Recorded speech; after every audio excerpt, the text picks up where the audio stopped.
আসসালামু আলাইকুম রহমতুল্লাহ। প্রিয় দর্শক, ট্রুথ টিভির পক্ষ থেকে আমি জান্নাত খান সুদূর সিডনির অস্ট্রেলিয়া থেকে আপনাদেরকে স্বাগত জানাচ্ছি ট্রুথ টিভির আয়োজন দশের নেতা দেশের নেতা অনুষ্ঠানটি দেখার জন্য। আজকে আমাদের সাথে বাংলাদেশের স্থানীয় রাজনীতিতে এমন একজন প্রভাবশালী রাজনৈতিক ব্যক্তিত্ব উপস্থিত আছেন যার কথা বাদ দিয়ে নেত্রকোনার স্থানীয় রাজনীতির কথা চিন্তাও করা যায় না। তিনি আমাদের সকলের প্রিয় অধ্যাপক মাসুম মোস্তফা। আমি অধ্যাপক মাসুম মোস্তফার কিছু সামাজিক পরিচয় তুলে ধরতে চাই। অধ্যাপক মাসুম মোস্তফা সাবেক ভাইস চেয়ারম্যান পূর্বধলা উপজেলা পরিষদ। তিনি অ্যাসিস্ট্যান্ট সেক্রেটারি বাংলাদেশ জামায়াত ইসলামী নেত্রকোনা জেলা শাখা, নেত্রকোনা জেলা শাখা জামায়াতের মজলিসে শুরা ও কর্মপরিষদ সদস্য। আগামী জাতীয় সংসদ নির্বাচনে নেত্রকোনা ৫ আসন থেকে বাংলাদেশ জামায়াত ইসলামী মনোনীত সংসদ সদস্য পদপ্রার্থী। অধ্যাপক মোস্তফা, অত্যন্ত ব্যস্ত সময় পার করছেন আপনারা, এরপরেও আমাদের আমন্ত্রণে সাড়া দিয়ে আজকে আমাদেরকে সময় দিচ্ছেন, আপনাকে অনেক অসংখ্য ধন্যবাদ। আপনাকে স্বাগত জানাচ্ছি আমাদের অনুষ্ঠানে। আলহামদুলিল্লাহ রাব্বিল আলামিন ওয়াসসালাতু ওয়াসসালামু আলা সাইয়্যিদিল মুরসালিন ওয়া আলা আলিহি ওয়া আসহাবিহি আজমাইন ওয়া আলা মান জাহাদা ইলা ইয়াউমিদ্দিন। সম্মানিত পূর্বধলাবাসী, সুপ্রিয় দেশবাসী, ট্রুথ টিভির দর্শক শ্রোতা বৃন্দ, আপনাদের সকলকে আন্তরিক অভিনন্দন জানাচ্ছি যে আমাকে কথা বলার সুযোগ সৃষ্টি করে দেওয়ার জন্য, দেশবাসীর সাথে মত বিনিময় করার সুযোগ করে দেওয়ার জন্য ট্রুথ টিভিকে আন্তরিক অভিনন্দন জানাচ্ছি। আমি আপনার বেশি সময় নেব না, আপনি ব্যস্ত। আমি সরাসরি প্রশ্ন চলে যেতে চাই। আপনি যদি একটু সংক্ষেপে আমাদেরকে বলতেন যে ইসলামী আন্দোলনে যোগ দেওয়ার পেছনের গল্পটা কি? ধন্যবাদ আপনাকে। আমি মূলত জীবনের প্রথম দিকে ইসলামী আন্দোলন, বিশেষ করে জামাত ইসলামী, ইসলামী ছাত্র শিবিরের বিরোধী প্ল্যাটফর্মে ছিলাম। যদিও আমার বড় ভাই, দুই ভাই ইসলামী ছাত্র শিবিরের সদস্য এবং সাথে ছিলেন। আমি কবি মাদ্রাসার ব্যাকগ্রাউন্ড হওয়ার কারণে কবি মাদ্রাসায় আমার যে সমস্ত শিক্ষক বৃন্দ ছিলেন, সম্মানিত শিক্ষক বৃন্দ, ওনাদের সংস্পর্শে থাকার কারণেই আমি ইসলামী আন্দোলন, বিশেষ করে জামাত ইসলামী, ইসলামী ছাত্র শিবিরের প্রতি একটি নেগেটিভ ধারণা আমার মধ্যে সৃষ্টি হয়। পরবর্তীতে আমার মধ্যে আমি একজন আলেমের কাছ থেকে শুনতে পেলাম যে যারা শহীদ হবে তারা বিনা হিসাবে জান্নাতে চলে যাবে, তাদের কোনো হিসাব নিকাশ দিতে হবে। সেখান থেকে আমার শহীদ হওয়ার তামান্না সৃষ্টি হয়। তার জন্য আমি সিদ্ধান্ত নিলাম যে আমি আল্লাহর পথে শহীদ। আমি এই শহীদ হওয়ার জন্যই পরবর্তীতে দেখলাম ইসলামী ছাত্র শিবিরের যে সকল নেতাকর্মী নিহত হয়, তাদেরকে শহীদ হিসেবে আখ্যায়িত করা হয়। যেমন আমার পিতা, শ্রদ্ধেয় পিতা, যিনি এই ময়মনসিংহ অঞ্চলের অন্যতম শ্রেষ্ঠ আলেম দিন ছিলেন, এই কামিল মাদ্রাসার ভাইস প্রিন্সিপাল ছিলেন মাওলানা আব্দুল আজিজ রাহিমাহুল্লাহ। ওনার কাছ থেকে আমি একদিন জানতে চাইলাম যে ইসলামী ছাত্র শিবিরের যে সকল ছেলেরা নিহত হচ্ছে আন্দোলন সংগ্রামে, তারা কি শহীদ হবে? আমার আব্বা বললেন যে হ্যাঁ, শহীদ হবে, ওরা ইসলামের জন্যই জীবন দিচ্ছে। তখন থেকে আমি সিদ্ধান্ত নিলাম তাহলে আমি ইসলামী ছাত্র শিবিরের সাথে সম্পৃক্ত হব। আচ্ছা। ইসলামী ছাত্র শিবির সম্পৃক্ত হই 1994 সালে। সেখান থেকে শিবিরের সাথী হই, ইসলামী বিশ্ববিদ্যালয়ে পড়াশোনা করি। 2002 সালে ইসলামী বিশ্ববিদ্যালয় থেকে অনার্স মাস্টার্স কমপ্লিট করে বের হয়ে আসি। 2003 সালে আমি জামাত ইসলামীতে জয়েন করি। ইসলামী বিশ্ববিদ্যালয় থেকে বের হয়ে কোনো প্রকারের চাকরির চিন্তা না করেই সরাসরি আমি আমার নিজের গ্রামের বাড়িতে চলে আসি, পূর্বধলা। যে আমি পূর্বধলার জমিনে ইসলামী আন্দোলন কায়েম করব, এবং এই জমিনে ইসলামী আন্দোলন কায়েম করতে গিয়ে আল্লাহ যদি আমাকে শহীদ হিসেবে কবুল করেন, সেই জন্য আমি এখানে চেষ্টাটা করতে থাকি। বাহ। এভাবে আমার 2003 ইসলামী জামাত ইসলামীতে জয়েন করি এবং জামাত ইসলামের রুকন হিসেবে শপথ। 2003 সাল থেকে শুরু করে 2014 সাল পর্যন্ত একাধারে ইসলামী আন্দোলনের জন্য এখানে কাজ করি। বলা যায় 2003 সালে ইসলামী আন্দোলনের তেমন কোনো অবস্থান পূর্বধলায় ছিল না। পরবর্তীতে আমাদের সম্মিলিত প্রচেষ্টার মাধ্যমে, আমাদের ভাইদের নিরলস প্রচেষ্টার মাধ্যমে একটা পর্যায়ে চলে আসে। 2014 সালে আমি জেলখানায় যাই। তখন এটা আমার দ্বিতীয়বার জেলখানায় যাই। 12 সালে একবার যাই, 14তে আবার, 13 সালে একবার জেলখানায় যাই, পরে আবার 14তে আবার জেলখানায় যেতে হয়। 14তে জেলখানায় যাওয়া থাকা অবস্থায় উপজেলা নির্বাচনের তফসিল ঘোষণা। জামাত ইসলামী নেত্রকোনা জেলা শুরা সিদ্ধান্ত নেয় পূর্ব জেলা উপজেলা পরিষদে ভাইস চেয়ারম্যান পদে তারা ইলেকশন অংশগ্রহণ করবেন এবং প্রার্থী করবেন আমাকে। আচ্ছা। তো আমার সাথে কোনো পরামর্শ নেই। হঠাৎ করে একদিন জেলখানায় সংগঠনের ভাইয়ের আগে উপস্থিত হলেন সাক্ষাৎ করার জন্য। আমি তো মনে করলাম নিয়মিত সাক্ষাতে ওনারা আসছেন। সাক্ষাতে এক পর্যায়ে ওনারা বললেন যে আপনাকে উপজেলা পরিষদের ভাইস চেয়ারম্যান পদে ইলেকশন করতে হবে, এই যে নমিনেশন পেপার নিয়ে আসলাম, এখানে স্বাক্ষর করে। আমি তো কোনোদিন চিন্তা করি না যে এইভাবে আমি ইলেকশনে অংশগ্রহণ করবো। বিশেষ করে এখন জেলখানায় আছি, আমি ভাইদেরকে বিনয়ের সাথে বলে বিদায় করে দিলাম যে আমি এই কাজটা করতে পারছি না, আপনারা অন্য প্রার্থী বাছাই করেন। হুম। ওনারা চলে গেলেন। পরের দিন আবার আমার মেজু ভাইকে নিয়ে এবং পরিবারের সংগঠনের ভাইয়েরা আবার গেলেন পরের দিন জেলখানায়, গিয়ে আবার সাক্ষাৎকার। তখন বললেন যে সংগঠনের মজলিসে শোনার সিদ্ধান্ত আপনাকেই ইলেকশন করতে হবে। আমি শপথের কর্মী হিসাবে সংগঠনের সিদ্ধান্ত না মানার তখন কোনো সুযোগ নেই, তাই বাধ্য হয়ে সংগঠনের সিদ্ধান্ত মানতে গিয়ে আমি নমিনেশন পেপারে স্বাক্ষর করি। এইভাবে ইলেকশনে অংশগ্রহণ করি। নির্বাচনের 1 সপ্তাহ আগে বিজ্ঞ আদালত আমাকে জামিনে মুক্তি দেন। 1 সপ্তাহ পর্যন্ত নির্বাচনী এলাকায় আমি মানুষের কাছে যাওয়ার চেষ্টা করি। সকল এলাকায় পৌঁছতে পারি নাই, এত বড় এরিয়া 1 সপ্তাহে কভার করা সম্ভব হয়নি। যতটুকু পেরেছি চেষ্টা করেছি। এতে মানুষ ব্যাপক সাড়া দিয়েছে, আচ্ছা। নারী পুরুষ নির্বিশেষে ব্যাপক সাড়া দিয়েছেন। আমার যতটুকু মনে পড়ে 9 জন ক্যান্ডিডেট ছিলাম, আমি যে ভোট পেয়েছি বাকি 8 জন ক্যান্ডিডেট মিলেও আমার অর্ধেক ভোট পাই। মাশাআল্লাহ। এইভাবে মানুষ সাড়া দিয়েছে। তখন থেকে আমার মধ্যে উৎসাহ আরো বেড়েছে, জামাত ইসলামী আরো উৎসাহিত হয়েছে। জামাত ইসলামী এই ধরনের ফলাফল দেখে জামাত ইসলামী আবার জাতীয় সংসদ নির্বাচন আমাকে প্রার্থী করার সিদ্ধান্ত নিয়েছে। অনেক ধন্যবাদ, আপনার গল্প শুনছিলাম, চমৎকার।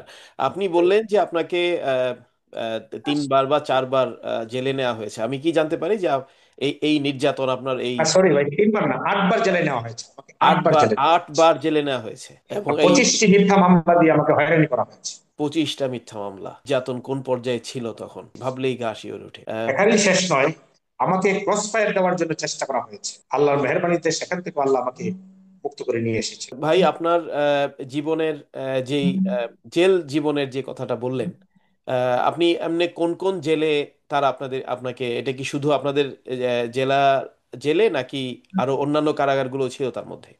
আমি আমাকে নেত্রকোনা জেলা জেল, ঢাকা তৎকালীন নাজিমউদ্দিন রোডে যে জেল থানা ছিল, হুম। আহ, কেন্দ্রীয় কারাগার, সেখানেও আমাকে থাকতে হয়েছে। কাশীপুর জেলে আমাকে থাকতে হয়েছে। কাশীপুর জেলে তো আলহামদুলিল্লাহ সেখানে খুব বড় জাতিবৃন্দ, বিশেষ করে জামায়াত ইসলামী তৎকালীন আমি মাওলানা মতিউর রহমান নিজামী, মাওলানা A K M Yusuf, doctor Shafiqur Rahman, তারপরে সালাউদ্দিন কাদের চৌধুরী, লুৎফুজ্জামান বাবর উল্লেখযোগ্য সকলেই। আচ্ছা।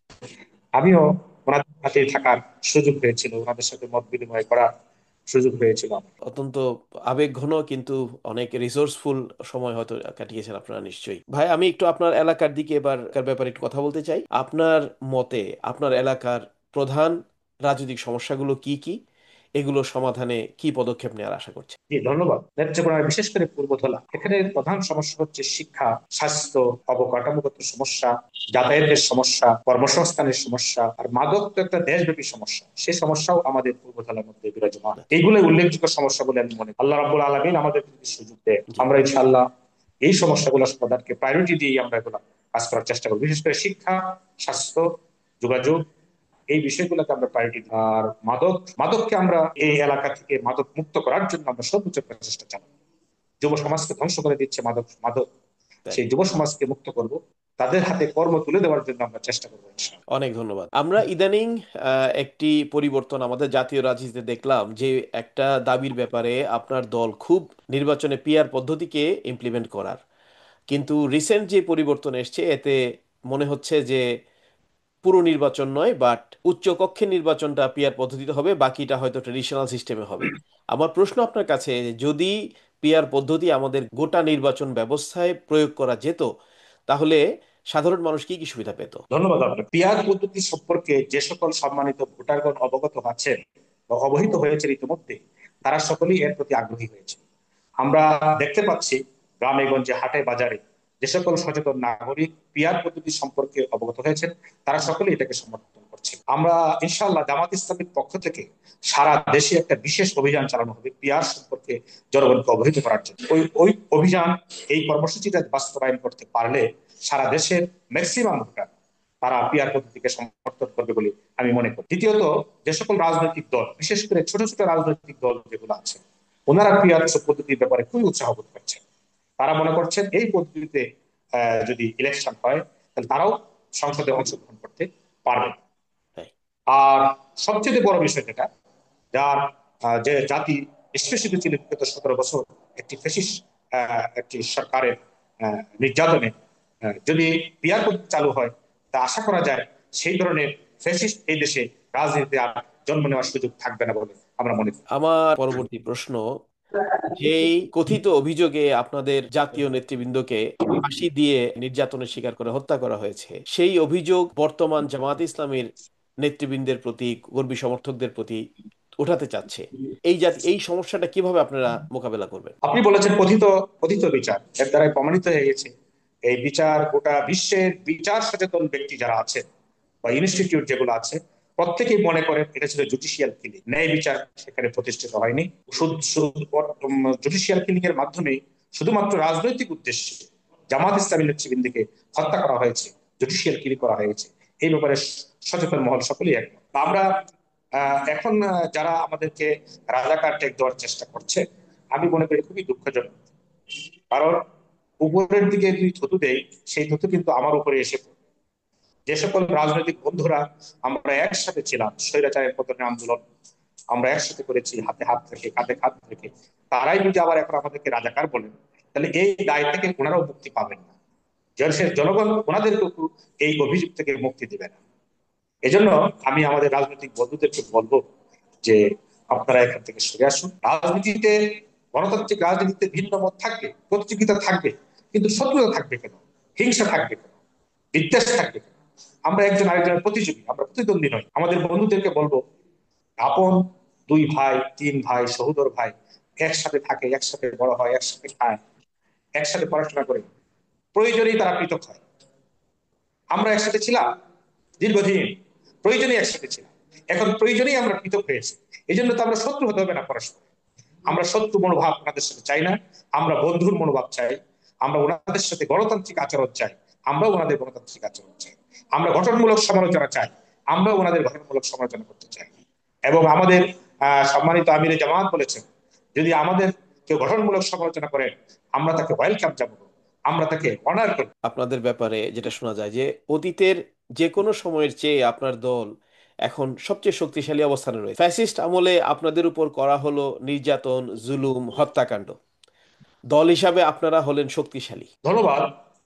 এটাতে আমি মনে করি প্রথমেই হলো এটা আল্লাহ রাব্বুল আলামিনের একটা বিশেষ মেহেরবানি। দ্বিতীয়ত কথা হচ্ছে আমাদের রাজনৈতিক নেতৃবৃন্দ, আমাদের দলের কর্মীর সাহসী ভূমিকা।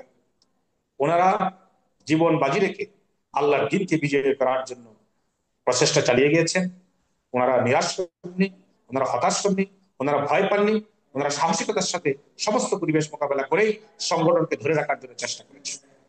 এর এর এই এই এই ধরনের সাহসিক ভূমিকার কারণে এবং নেতৃবৃন্দের, আমাদের আমাদের কেন্দ্রীয় নেতৃবৃন্দের সাহসী ভূমিকা এবং তাদের কৌশলী ভূমিকার কারণে এই সংগঠনকে সংগঠনকে মজবুত অবস্থানে নিয়ে যাওয়া সম্ভব হয়েছে বলে আমি মনে করি।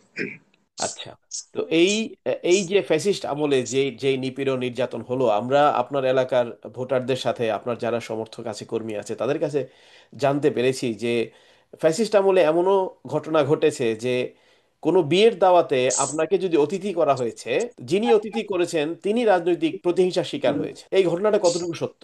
এটা অত্যন্ত দুঃখজনক এবং এটা দুঃখজনক এবং লজ্জাজনক। বাংলাদেশের অন্য কোনো অঞ্চলে এই ধরনের ঘটনা ঘটেছে কিনা আমি জানি না। আমার মনে হয় এই ঘটনাটা যারাই শুনবেন ওনারা ব্যথিত হবেন এবং এটাকে ধিক্কার জানাবেন, নিন্দা জানাবেন। বিয়ে বাড়িতে আমি একজন এলাকার মানুষ হিসেবে বিয়ের বাড়িতে আমার দাওয়াত দিতেই পারেন, খুব স্বাভাবিক। সেই দাওয়াত দেওয়ার অপরাধে আমি তো আসামি হলাম, জেলে গেলাম। যিনি আমাকে দাওয়াত দিয়েছে, ইনভাইট করেছেন, মেজবানকেও আসামি হতে হয়েছে, জেলখানায় যেতে হয়েছে। ইভেন আপনি শুনে আশ্চর্য হবেন, আমরা বিয়ের টেবিলে, অন্য একটি বিয়ের টেবিলে আওয়ামী লীগের নেতৃবৃন্দ আর আমি এক টেবিলে খাওয়া দাওয়া করছি, সেই টেবিলে আমার সঙ্গে বসে আওয়ামী লীগের নেতৃবৃন্দ কেন খাওয়া দাওয়া করলেন, এই জন্য ওনাদেরকে, ওনার ঊর্ধ্বতন নেতৃবৃন্দের পক্ষ থেকে সপুজ করা হয়েছে।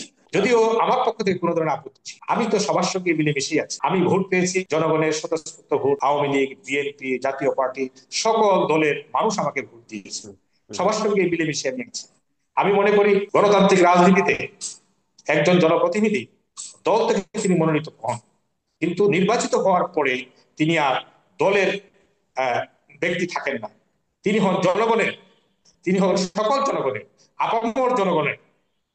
আল্লাহ রাব্বুল আলামিন যদি আমাকে এমপি হিসাবে কবুল করেন, আমি তো শুধু জামাতের এমপি হব। আমি যদি শুধুমাত্র জামাতের এমপি হই, যারা বিএনপি করেন তাদের এমপি কে, যারা আওয়ামী লীগ করেন তাদের এমপি। এই জন্য আমি বিশ্বাস করি গণতান্ত্রিক রাজনীতিতে একজন জনপ্রতিনিধি নির্বাচিত হওয়ার পরে তিনি গণমানুষের নেতা, গণমানুষের প্রতিনিধি হন, আপামর জনসাধারণের প্রতিনিধি হন। তিনি দল মত জাতি ধর্ম নির্বিশেষে সকল মানুষের প্রতিনিধি হন। এবং আমার কাছে সেই ধরনের, আমার কাছে সকলের জন্য সেইভাবে দরজা খোলা থাকবে সারা সবসময়, ইনশাআল্লাহ। ধন্যবাদ। চমৎকার বিশ্লেষণ। আমরা আশা করব যে আপনার এই উদারতা আমাদের স্থানীয় পর্যায় থেকে শুরু করে জাতীয় পর্যায় পর্যন্ত আমাদের নেতৃবৃন্দ আপনার এই অ্যানালাইসিস, আপনার এই আন্ডারস্ট্যান্ডিং, আপনার এই উদারতা তারা গ্রহণ করবেন। রাজনীতিতে, আমাদের রাজনীতিতে আবার সুদিন ফিরে আসবে। আমার পরবর্তী প্রশ্ন আপনার কাছে, কয়েকদিন আগে একজন আলোচক বলছিলেন যে জামাত ইসলামীর জনসভা হয় না, হয় কর্মী সভা। তো আপনাদের যেই ইতিহাসের সবচেয়ে বড় জনসমাবেশ আপনারা করে দেখালেন ঐতিহাসিক সোহরাওয়ার্দী উদ্যানে 19শে জুলাই, এটা কি আসলে জনসভা ছিল নাকি কর্মী সভা ছিল? জাতীয় পর্যায়ে এই ধরনের যে প্রোগ্রাম হয় এগুলাকে মহাসমাবেশ বলে নামকরণ করা হয়ে থাকে। আচ্ছা। আপনি নিশ্চয়ই লক্ষ্য করেছেন আমরা কিন্তু মহাসমাবেশ লেখিনি, আমরা লিখেছি জাতীয় সমাবেশ। তার মানে আমরা মহাসমাবেশকে, যেটা আমাদের মহাসমাবেশ নয়। আচ্ছা। এই জাতিকে অপেক্ষা করতে হবে জামাত ইসলামী মহাসমাবেশের জন্য। ইনশাআল্লাহ আমাদের সেই ধরনের প্ল্যান আছে একটি মহাসমাবেশ করার জন্য। আর যারা আমাদেরকে বলছেন এটা কর্মী সমাবেশ, তা আমাদের কর্মী সমাবেশে যদি এই পরিমাণ হয়ে থাকে, যখন আমরা মহাসমাবেশ করব, জনসমাবেশ করব, তখন কি ধরনের গ্যাদারিং হবে ওনারাই তো অনুমান করতে পারেন। ধন্যবাদ আপনাকে। অনেক ধন্যবাদ। অল্প কথায় আপনি অনেক কিছু বোঝান, অনেক ধন্যবাদ ভাই। আমার পরবর্তী প্রশ্ন আপনার কাছে যে আপনার আপনার দল ওই জনসমাবেশ থেকে যে 7টি দাবি আপনারা তুলেছেন, এর মধ্যে একটি দাবি ছিল প্রবাসীদের ভোটাধিকার নিশ্চিত করা। এ ব্যাপারে জাতীয় পর্যায়ে কি কোনো কার্যকর কোনো পদক্ষেপ দেখা যাচ্ছে কিনা, আর দেখা না গেলে সে ব্যাপারে আপনারা কি পদক্ষেপ নেবেন? ধন্যবাদ। আমার তো মনে হয় আমাদের সমাবেশের আগেই, 19 তারিখে আমাদের সমাবেশ ছিল, এর আগেই সরকার একটা স্টেপ নিয়েছেন আচ্ছা। প্রবাসীদেরকে ভোটাধিকার ভোটাধিকার সুযোগ দেওয়ার জন্য। আচ্ছা। আমাদের মনে হয় এই দাবি পূরণ হওয়ার পর্যায়েই আছে। এবং এই দাবির সাথে সকলেই একমত পোষণ করবেন। হুম। বিশেষ করে যারা রেমিটেন্স যোদ্ধা, তারাই তো আমাদের দেশের অর্থনীতিকে চাঙ্গা করে রেখেছে। জি তাই। যে ভাইয়েরা আমাদের দেশের অর্থনীতির চাকাকে সচল করেন, তাদেরকে ভোটাধিকার দেওয়া তো খুবই স্বাভাবিক। আমি আশা করি এখনো পর্যন্ত যে সকল রাজনৈতিক বন্ধু এর বিরুদ্ধে কথা বলছেন, তারা সকলেই এর সাথে একমত পোষণ করবেন, যাতে করে সরকার সকল প্রবাসীদেরকে ভোটাধিকার ভোটাধিকারের সুযোগ দিতে পারেন, সেজন্য ব্যবস্থা করতে পারেন। ধন্যবাদ আপনাকে। এবং সেই সংখ্যাটা একদম কম নয়, আমি যতটুকু জানি যে এটা বোধহয় সরকারি হিসাবেই অন্তত অন্তত 1.5 কোটি ভোটার এই মুহূর্তে বাংলাদেশের বাইরে আছেন। জি আহ, জি, এবং এই এক্স্যাক্টলি। 1.5 কোটি ভোটারের মতামতি উপেক্ষা করার কোনো যৌক্তিক কারণ দেখা যায় না, আসলে উচিত উচিত হবে না এটা, নিঃসন্দেহে। তাই অনেক ধন্যবাদ ভাই আপনার ইনফরমেশনের জন্য।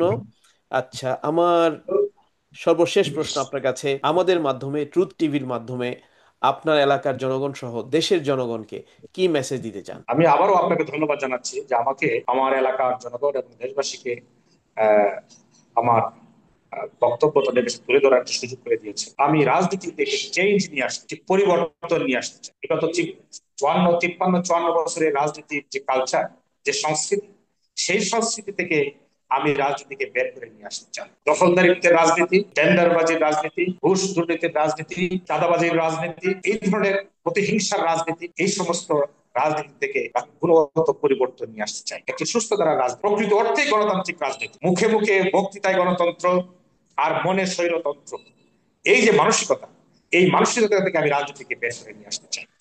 বিশেষ করে আমি তো জাতীয় কোনো নেতৃত্ব নই, আমি একজন লোকাল নেতৃত্ব। আমার নির্বাচনী এলাকায় আমি এই চর্চাটা করতে চাই। রাজনীতির কালচার, যে চিরাচরিত যে কালচার, সেখান থেকে বের করে রাজনীতিকে নিয়ে আসতে চাই একটি ইনসাফপূর্ণ রাজনীতি, যে সহনশীলতার রাজনীতি, পরমত সহিষ্ণুতার রাজনীতি, নাগরিকদের সম্মান প্রতিষ্ঠার রাজনীতি আমি করতে চাই। দেশ গড়ার রাজনীতি শুরু করতে চাই। ঘুষ দুর্নীতি মুক্ত একটি সমাজ প্রতিষ্ঠা করার জন্য চেষ্টা করতে চাই। আমি এই মেসেজটাই আপনার মাধ্যমে আমার, বিশেষ করে আমার পূর্ব জনবাসীকে আমি দিতে চাই, এবং সকলের কাছে দোয়া এবং সহযোগিতা চাই।